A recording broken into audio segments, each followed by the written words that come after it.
So, Lone Rider here, and I want to talk about my two single-speed mountain bikes. This one here is a airborne. It's a fairly old frame, very light, and it's built up, as you can see, with a single speed and a chain tensioner. This one's got disc brakes. It's got a Manitou R7 fork, fairly old, still works pretty good.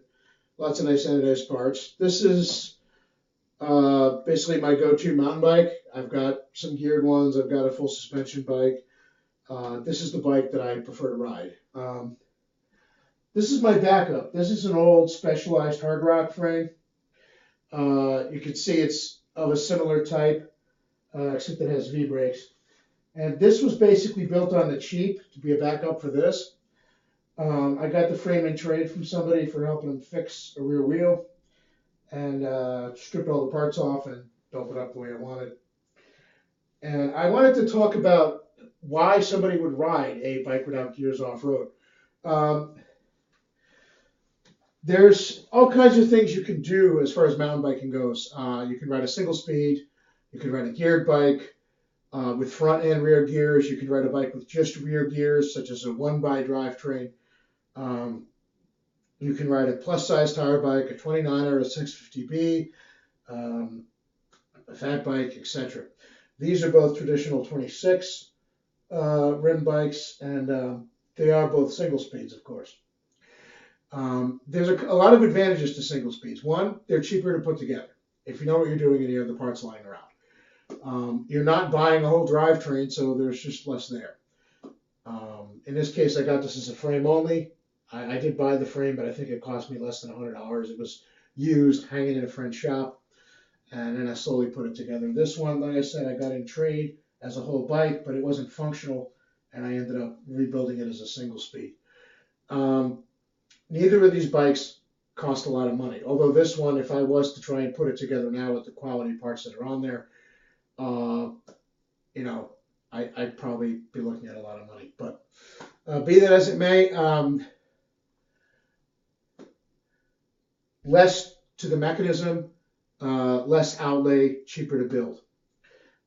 They're also cheaper and easier to maintain. You don't have the whole drivetrain aspect. You're going to get some wear and tear on your cog and your front chainring, but that's about it. Just make sure those stay cool and keep the tires inflated and make sure your brakes are working and you're good to go. You don't have the whole shifting aspect, so you're doing away with both shifters, both derailleurs, the cables, all that stuff. They tend to be lighter as a rule. All things being considered, either of these bikes built up with gears would weigh more, obviously. They're going to have more parts on them. Excuse me. Is the weight savings tremendous? Not really, but it is there.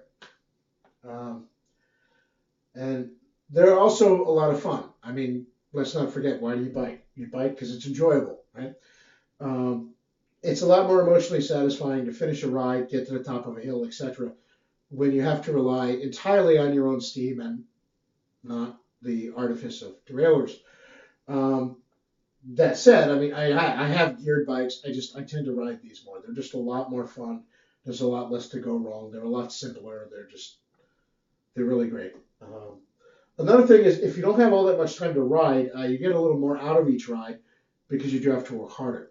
So those are some of the advantages. Disadvantages, well, your gearing is going to be a compromise. Like any single speed, whether it's designed for the street or the woods, you're basically going to have to know the terrain, know the type of situation, such as flat ground, technical roots and rocks, etc. What you're going to be going over. Is it going to be hilly? Is it going to be moderate? Is it going to be flat? You're going to have to know all that to choose your gearing, and the gearing you ultimately choose is going to be a compromise. Also, you're not going to be as fast as somebody on a geared bike. But that said, these are pretty cool. These are pretty fun. Do they have their limitations? Yeah, but so does everything. On the other hand, when I choose to go mountain biking, what do I usually take? My single speed. So just a little bit about single speed bikes and why they're pretty awesome. And You know, if you are thinking about either getting into mountain biking or you've been mountain biking for a while and you want to try something different, it's definitely something to look at. It's usually, like I said, fairly easy to build one up. The hardest part is just going to be choosing your gearing.